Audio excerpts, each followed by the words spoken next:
Hello everyone. Today, at the request of local researcher Greg Lewis, we will be reading The Cool Wars portion of the Acidverse Cannon.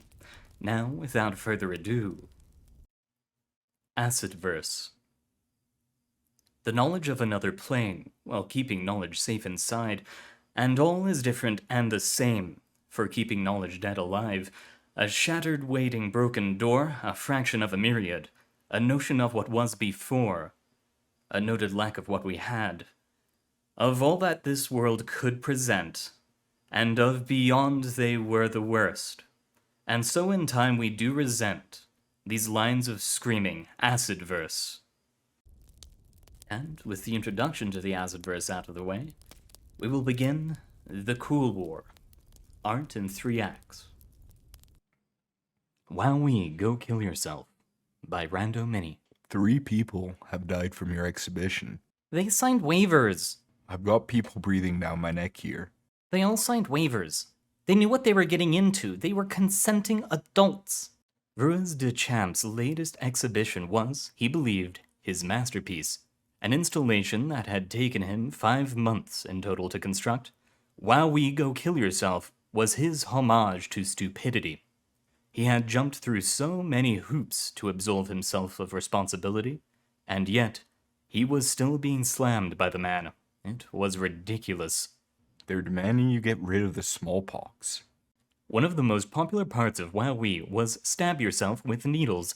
It was simply an open box containing needles with samples of the most virulent diseases and deadly poisons in the history of mankind.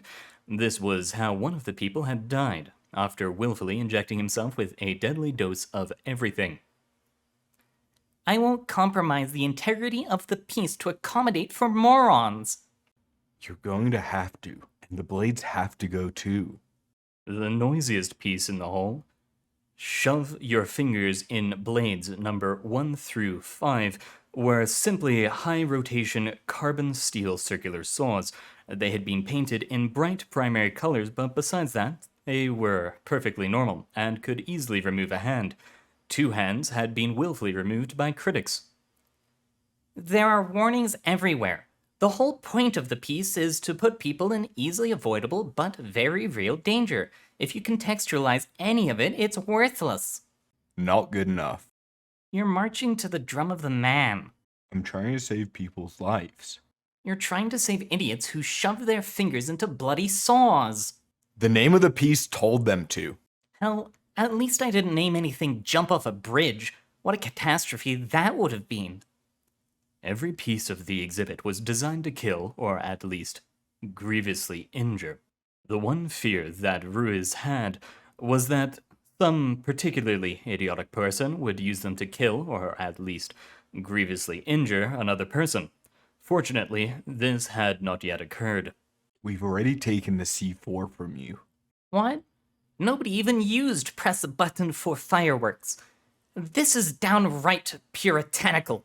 Safety comes first. You can't pull shit like this in my gallery. You're ruining the vision. You saw it before. The work's being recontextualized. The police weren't breathing down my fucking neck. You need to make everything safe or you need to get it out of here. I regret it, and you know I love the piece, but people are just too stupid for it. That is the purpose of the work. If you're too stupid to not know to sit in an electric chair and pull the lever, it's your own damn fault.